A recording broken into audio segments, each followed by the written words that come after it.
Siapa sih? Itu coklat. Mana.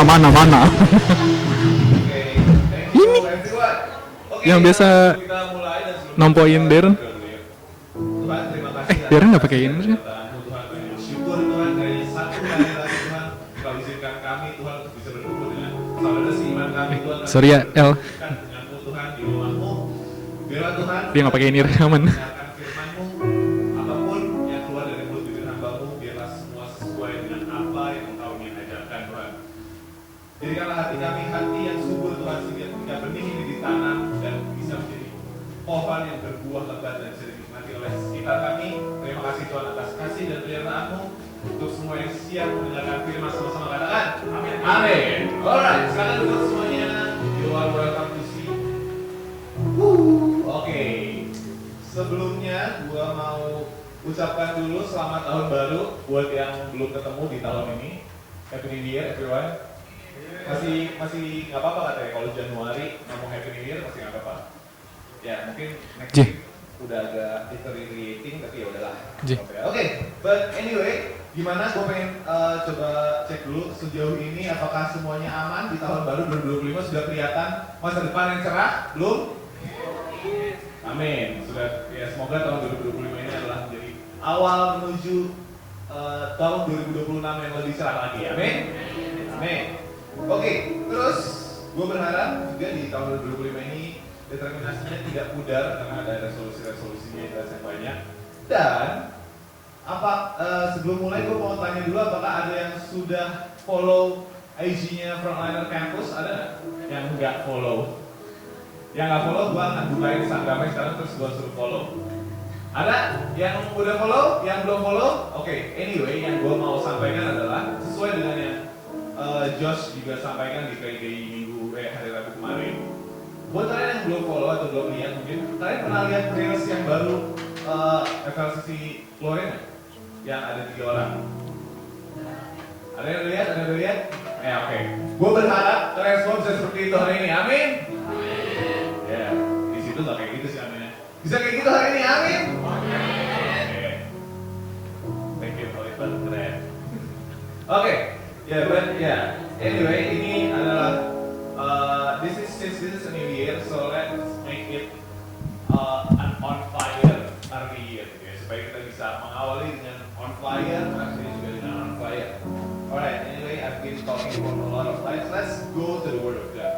Dan hari ini gue akan membawakan series The Happy Days yang part kedua.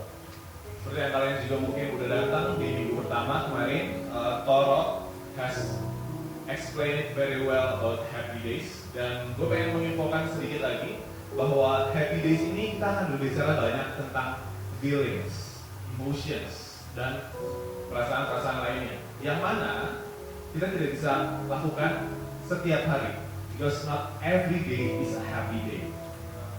Dan minggu lalu Toro, gue mau rekap sedikit apa saja yang sudah dibahas dengan Toro. Ini gue ambil 3 poin aja ya. 3 poin dari The Happy Days yang minggu lalu. Yang pertama, bottom line-nya adalah you are free to feel. Alright? Jadi kita boleh merasakan perasaan apapun aja. Okay? And the second thing is, even when we try to seek happiness, there will still be days that we are not feeling happy. So, it is better to express your feeling with brutal honesty than silent doubt. Jadi lebih baik untuk mengutarakan perasaan kita secara jujur dibandingkan dengan kita ya udah karena gue harus happy, ya udah gue diem aja di saat gue tidak merasa happy, saat gue tidak merasa hal-hal yang sulit, saat gue sedang merasakan hal-hal yang sulit, kayaknya gue seharusnya tidak merasakan seperti ini. Gue harusnya gue berlaku happy all the time karena gue kan pengikut Tuhan. Masa iya sih gue tidak memiliki sukacita? Dan terkadang itu menjadi sebuah bumerang terhadap diri kita sendiri. Hari ini gue mau bawa kita lebih dalam tentang bagaimana supaya kata-kata itu yang tadi kita bilang bahwa gue kan anak Tuhan, masa gue sedih, gue anak Tuhan, masa gue depresi, gue anak Tuhan, masa gue berkabung dengan meninggalkan teman gue atau siapapun orang yang dekat dengan gue harus suka cita. Sometimes that words can be boomerang for us.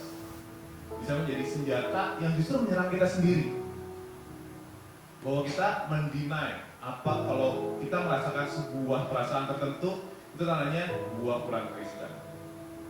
Karena ada hal-hal yang biasanya itu kita katakan ke orang lain. Dan di saat kita berada di posisi itu, hal-hal yang harusnya yang kita nggak akan katakan ke orang lain, tapi kita katakan ke diri kita sendiri. Karena there is a lot of feelings, there is sesuatu seolah-olah kayak ada satu hal, satu perasaan gitu ya yang membuat kita tuh I'm far from God. Gue lagi nggak dekat sama Tuhan. Jadi kayak there is a bad feeling around us. Kayak seolah-olah tuh ada perasaan yang tidak sesuai dengan ini gue harusnya nggak merasa seperti ini. Kalau gue ngerasa ini, berarti gue kurang ini, berarti gue kurang itu, berarti gue harus melakukan ini lebih lagi, berarti gue harus lebih dekat lagi sama Tuhan. Kayaknya karena gue nggak datang hari Minggu. Tapi seperti yang gue katakan tadi, di saat ada teman kita nih misalnya ya, keluarga terdekatnya dia habis kehilangan orang yang terdekat. Dan di saat misalnya di hari kedukaannya gitu ya, kita datang ke tempatnya dia, ke rumah duka gitu kan. Nggak mungkin kita mengeluarkan kata-kata seperti ini. Bro, gak usah sedih, ini karena lu kurang datang gereja aja makanya lu sedih. Wow, okay.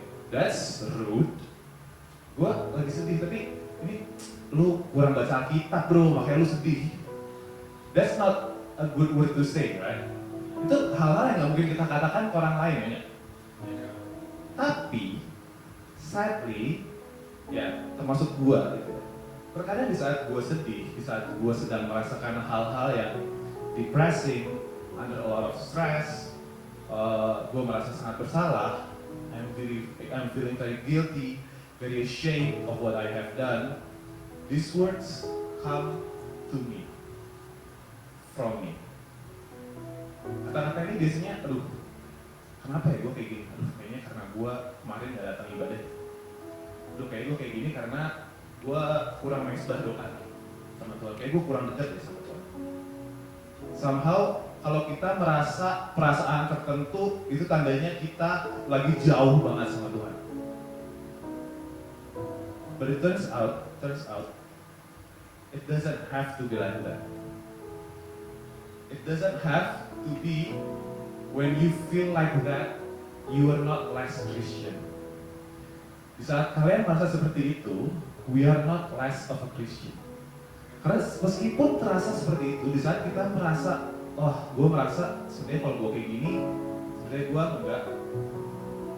gue lagi bukan menjadi orang Kristen. Gue lagi bukan menjadi pengikutnya Tuhan. But let me tell you one thing yang akan gue bahas selama semester gue hari ini.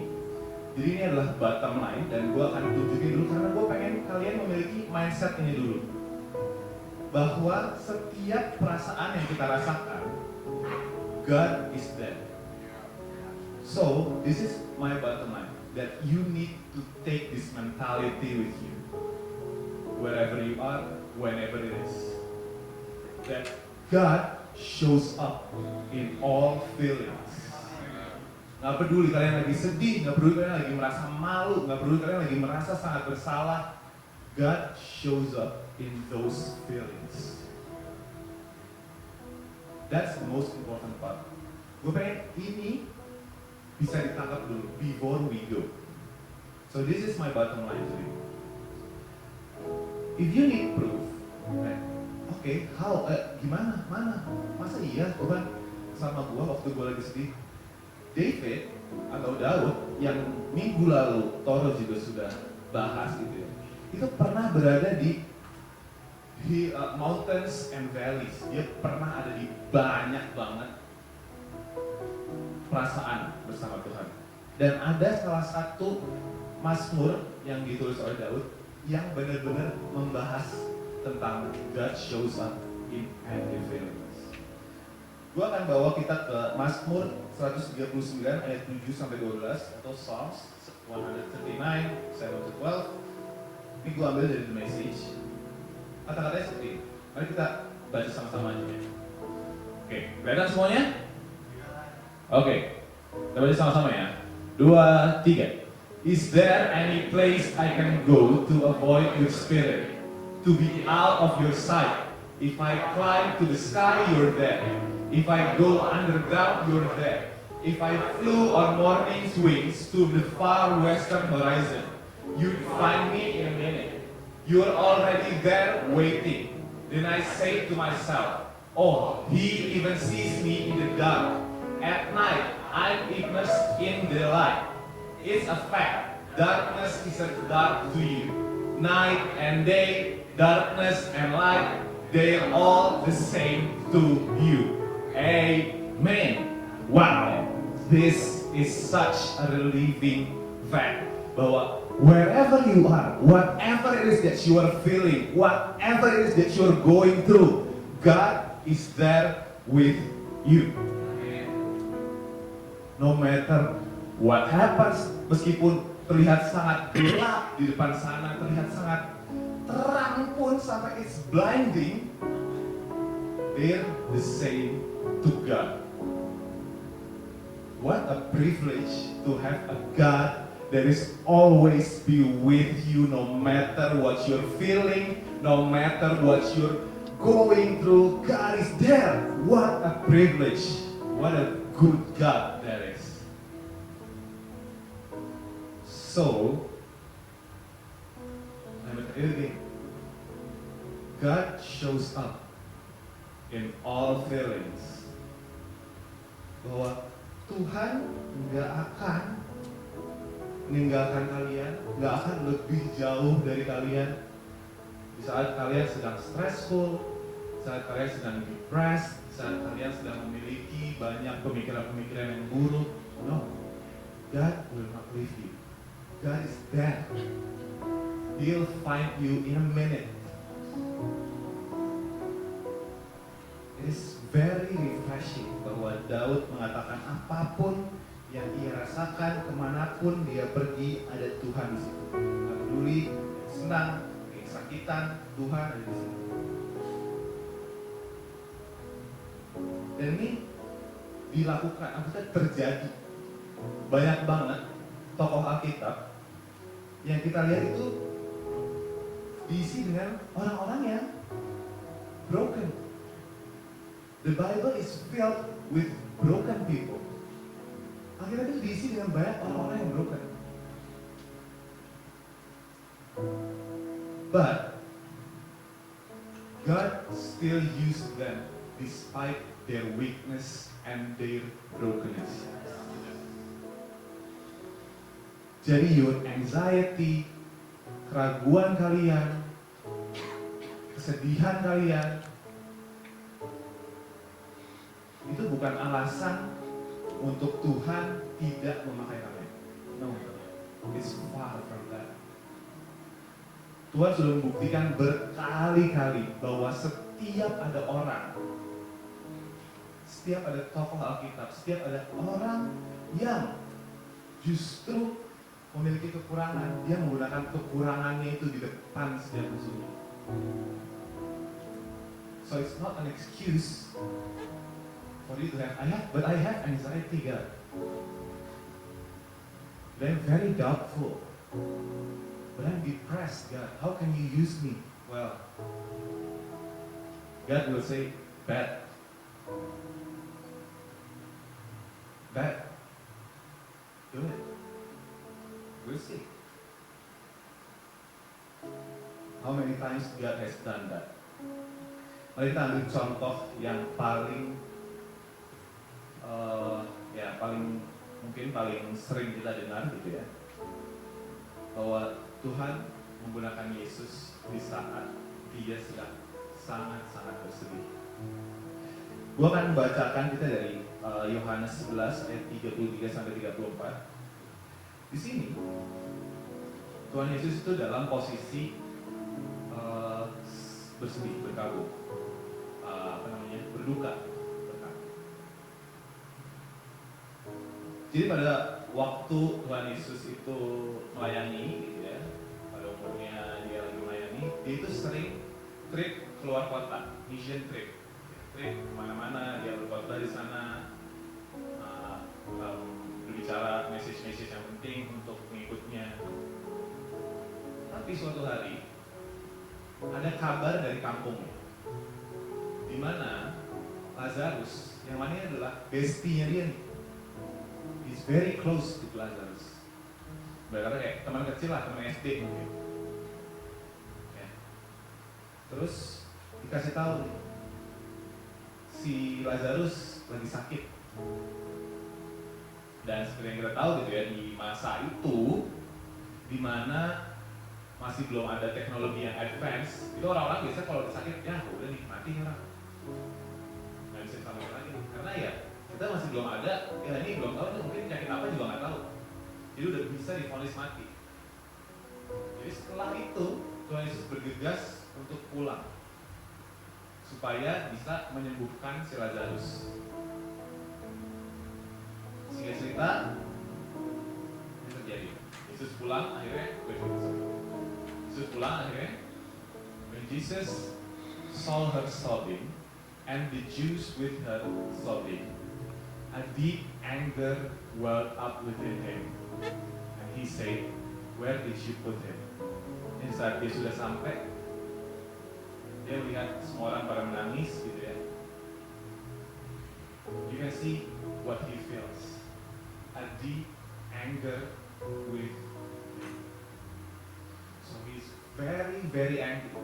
I don't know, tapi kalau gua gitu ya, di saat gua harusnya ada di satu tempat gitu dan gua akhirnya sampai di tempat itu dan gua ternyata terlambat, I will be very very angry to everything. Pada diri gua sendiri, kenapa pesawat gua telat tadi, kenapa angkotnya jalannya lambat banget, kenapa Gojek gua nggak bisa sih nyampe lebih dulu. It's very very make sense for him to feel that way. Sangat make sense buat dia merasa angry. And on the next, di ayat yang berikutnya, ada ayat yang paling singkat di seluruh Alkitab. Jesus wept. He can't even fathom the feelings anymore. He wept. Where he feels there's nothing else to do, Lazarus sudah meninggal, divonis 4 hari meninggal. He wept. But we know the continuation of this story. Untungnya kita udah tahu spoilernya, kita udah baca bahwa setelah Yesus mengalami kesedihan yang sedemikian rupa, we know the one of the biggest miracle that ever happened. Saat Lazarus sudah divonis meninggal gitu ya, 4 hari, dia bahkan udah ditaruh di makam, di tomb, makam yang sama gitu. Waktu kayak Yesus meninggal juga, dia ditaruh di makam dan makamnya itu kayak roda, boulder, maksudnya kayak cave gitu, dari dalam situ.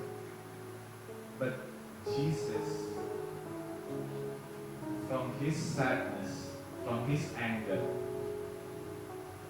he acted a great miracle out of it.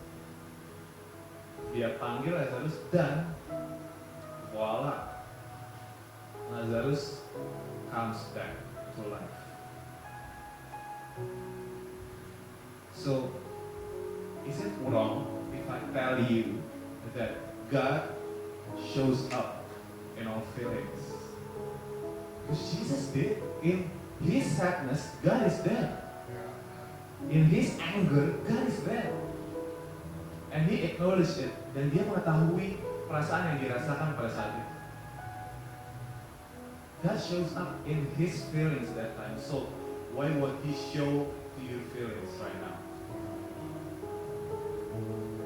Apa yang kalian rasakan gitu sekarang? Maybe you feel sad. Maybe you feel like I don't need to be here. I can't be here with sadness. Gue harusnya nggak di sini karena gue lagi sangat-sangat bersedih. Kayaknya gue nggak layak ya datang ke rumah Tuhan waktu gue lagi bersedih. Well, I think God shows up in your sadness as well. Saat gue lagi, kayaknya gue lagi gak ada patience sama sekali nih buat melayani hari ini. gue nggak cocok nih, harusnya gue nggak mainannya. Cuma in that state, di dalam perasaan itu, God shows up. It's not about what you feel about it, but God shows up anyway. Because that's how much He loves you. Dan Yesus is not the only person that has been broken and being used by God. Banyak banget perasaan lain yang mungkin, ya gue juga nggak bisa sebutin satu-satu, but here is the example. On anxiety, God uses Gideon. On Judges, di mana Gideon harusnya waktu itu dia sangat aduh Tuhan, tapi aku kan cuma bangsa kecil. But God uses him anyway. On depression, have you heard about the story of Job? He loses everything. His loved ones, his richness, everything. He loses everything. Dan setiap mendengar ratapannya Job, it is very, very sad. It's very disheartening. Sangat menyayatkan setiap mendengar ratapannya. But hey, in the end, he's even richer. He's even sovereign. Dia bahkan lebih dari sebelumnya. In distress, Paul, you've seen the torture that they do to Paul. Bahwa Paulus itu tidak ke satu kota terus semua orang nyambut dia, no. But he shared it anyway. He shared God's message anyway. And God is with him wherever he goes. Semua kesulitannya Paulus sampai di penjara, tapi Paulus bersama Silas waktu itu tetap memuji Tuhan dan got out of prison. The greatest prison break of all time. He sing and it's open. Isn't that the greatest prison break of all time? You just worship your God. You don't have to think about every complex plan. But he sings, he worships his God. Dia memuji nama Tuhan. And it's all open. The door is all open. What was suicidal thoughts? There is a person of God called Elijah. In 1 Kings 19.4, ini adalah momen di mana Elijah itu, Tuhan, I can't do all this. I want to die. And God still with him. He woke up the next day. God still with him. Even in his darkest sleep. Tidur yang paling kelam buat dia. Karena di saat sebelum dia tidur dia bilang, Tuhan gue udah mau mati. The next day when he sleep, dia berharapnya mungkin yaudah mungkin Tuhan akan pada saat gue tidur mungkin Tuhan akan ambil. But God is still with him. God is still woke him up. Eat. You take a nap to eat. Tuhan masih menyediakan dia makan. So no matter what you're feeling is, God is not given up on you yet. He won't. He won't. Bahkan saat kita berpikir kita sendiri, all of these people, they are alone when God encountered them. Karena di saat kita sendiri, itulah momen kita tidak sendiri karena kita berdua dengan Tuhan. So instead of pushing God away, why don't we invite Him into our feelings? Daripada kita mendorong jauh gitu ya, apa yang kita lakukan, gue harusnya sampai gini nanti tunggu gue happy baru gue akan ngobrol deh sama Tuhan. So instead of doing that, let's do the opposite. Karena Tuhan sudah menunggu kalian di perasaan sedih itu. Tuhan sudah menunggu kalian di perasaan bersalah itu. Tuhan sudah menunggu kalian di perasaan stressful kalian. God is already there waiting.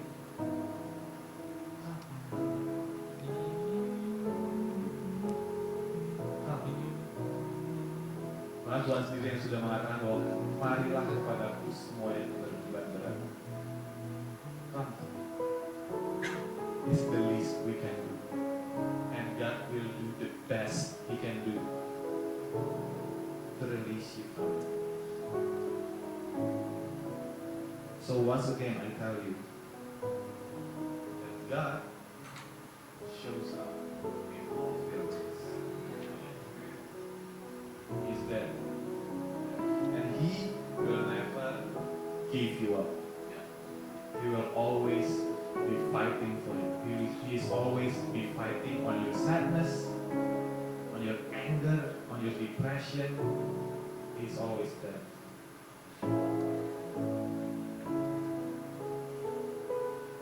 Don't be like Judas. Sometimes beberapa kali gue sempat berpikir dari saat gue membaca Matius dan waktu gue baca pertama kali, Judas menjual Yesus dengan 30 keping perak. Dan keesokan harinya, kalau kalian baca di Matius 27 ayat 1-5, keesokan harinya Judas baru sadar apa yang dia lakukan itu tidak baik, dan dia kembaliin 30 koin tersebut ke priest yang ngasih dia uang. Gue gak mau ini, gue habis melakukan hal yang salah. Terus priestnya nolaknya, gak mau gue, ini uang darah. Pada setelah itu dia lempar koinnya, dan setelah itu dia langsung datang diri. Gue sering sekali berpikir kayak, apa yang terjadi kalau Judas tidak gantung diri?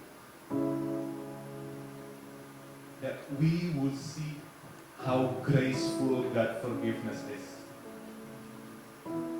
Imagine kalau di saat itu Judas tidak gantung diri dan dia ikut bersembunyi dengan murid-murid lainnya.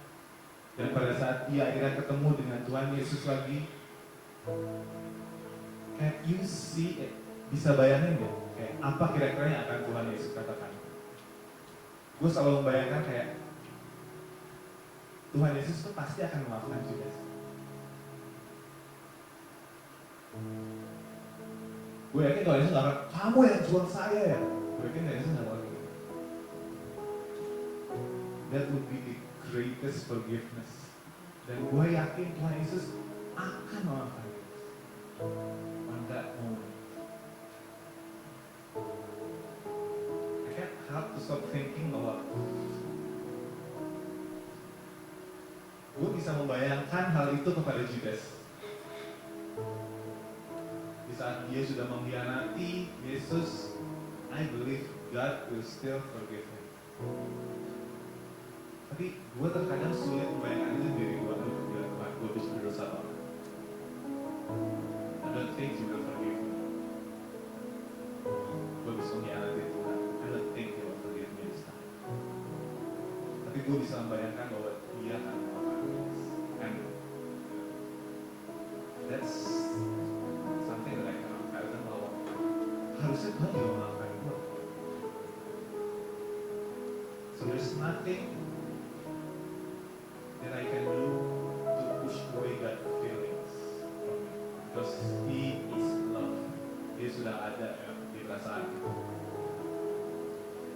So gue akan memberikan gimana caranya step by step. Apa sih yang bisa kita lakukan kalau gitu untuk bisa mengajak Tuhan ke perasaan kita yang ada di sini, yang ada sekarang. Supaya lebih mudah, gue akan bagi jadi 3 step. Step yang pertama, what we need to do is acknowledge your emotions. Apa yang lagi gue rasain sekarang? Gak usah, ya jangan di-push, jangan dianggap bahwa perasaan gue ini gak ada. Enggak, gue harusnya merasakan ini. No. Namain perasaan itu. Find out what is it. Apakah gue sedang marah? Apakah gue sedang sedih? Apakah gue sedang anxious? Apakah gue sedang salty? Okay. Dan kalau kalian bingung, kalian bagaimana bisa tanyakan kepada diri kalian sendiri, biasanya apa sih emosi yang gue suka ignore? Mungkin di saat gue lagi marah, gue udah terlalu sering mengignore perasaan itu, jadi gue merasa ya udah gue gak pernah marah. You get angry all the time. So, what emotions am I feeling right now? Acknowledge it. Cari tahu apa yang kalian lagi rasain sekarang. Setelah kalian mengetahui, oke, gue lagi merasakan seperti ini, and then you can feel it. It's okay, just feel it. Setelah kalian mengetahui, kalian merasakan apa, kalian nggak perlu buat skripsi gitu, nggak perlu bikin konklusi atau kayak kesimpulan, saya merasakan ini karena A ke B. Jadi karena itu saya harus C dan D. No. It's okay, you don't have to do that. Boleh, but you don't have to. Yang kalian perlu lakukan adalah just feel it. Rasakan perasaan kalian sekarang, dan jangan malah berpikir kayak gue harusnya nggak merasa seperti ini, gue nggak boleh merasa seperti ini. No, don't.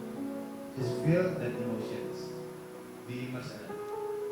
Setelah itu, setelah kalian bisa mengetahui gitu ya, atau mungkin kalian nggak bisa merasakan perasaan itu dan kalian nggak tahu harus melakukan apa, well, easy way, talk to someone you trust. It will be your parents, it will be your small group leaders, it will be your leaders, atau bisa aja ke konsult tim apa namanya, tim konsultasi apa namanya, konseling, sorry word is in the tip of my tongue but I don't see it yet. Bisa ke konseling. Dan yang terakhir, and then after you know what emotions that you're feeling, setelah kita udah bisa merasakan perasaan tersebut, then bring it to God. Once you've acknowledged your emotions, talk to God about what you're feeling. Atau mungkin kamu juga bisa tanya kepada Tuhan, show you where itu, untuk memberitahu kalian Tuhan itu apa yang pengen Tuhan lakukan dengan waktu aku sedang merasakan emosi itu. Kalian bisa bilang kayak, Tuhan aku lagi marah banget sekarang karena ini apa yang perlu aku lakukan, apa yang Tuhan ada di mana di dalam posisi aku sekarang. God, I feel so sad now. Can I find you? Where can I find you in this emotion right now? Because I know you're here.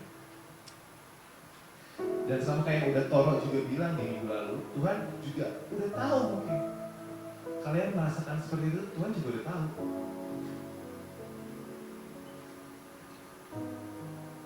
But it be much better, akan menjadi lebih baik kalau kalian sekalian aja kasih tahu ke Tuhan. Daripada kalian ngumpet, aduh, gue harusnya gak merasa seperti ini, udah gue gak usah ngomong ke Tuhan. Tuhan udah tahu kalian merasakan seperti itu. So it will be much better if you just be brutally honest to God about what you're feeling. So, with all of that combined, gitu ya, dan gue cuma pengen kasih tahu balik lagi ke sini bahwa God shows up in our feelings. Mau itu senang, sedih, terharu, marah, takut, sukacita, setiap emosi itu memang nature-nya manusia. Even Jesus feel all of those feelings. Jadi kalau kalian merasakan hal itu, kalian sama sekali tidak salah. It is very fine. Tapi Yesus juga tahu satu hal yang pasti, bahwa Tuhan ada di situ. So what about you? Have you share your feelings with God? Gue ajak semua untuk bangkit berdiri sekarang.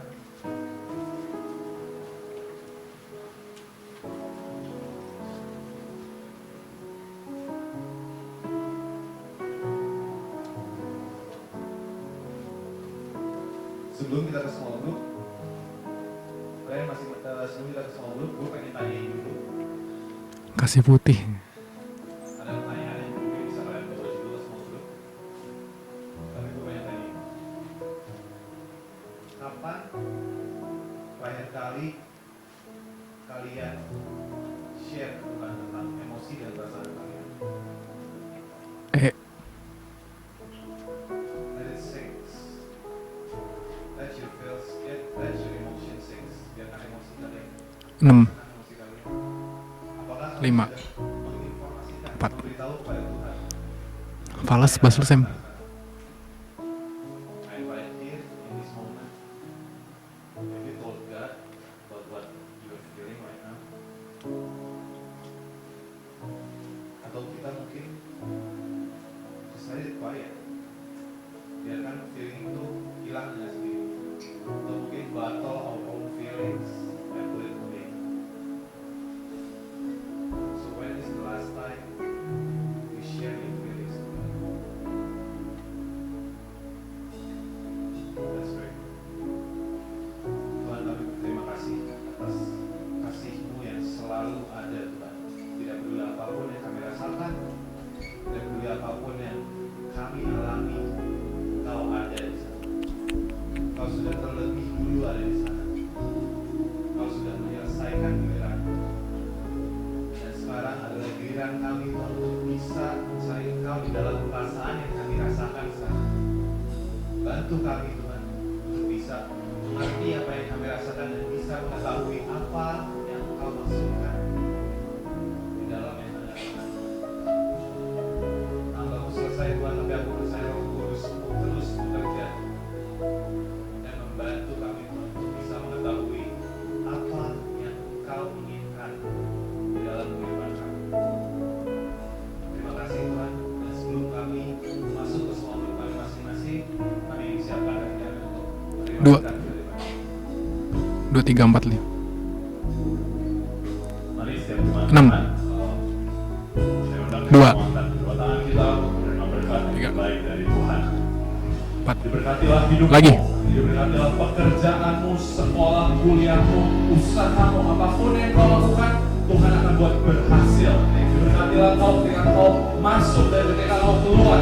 Biarlah Tuhan mengangkat engkau agar menjadi terang dan garam dimanapun kau berada. Biarlah kiranya berkat yang terbaik dari Allah Bapa, cinta kasih dari Yesus Kristus, dan persekutuan yang manis dengan Roh Kudus menyertai hidup kita mulai dari hari ini bahkan sampai selama-lamanya. 5.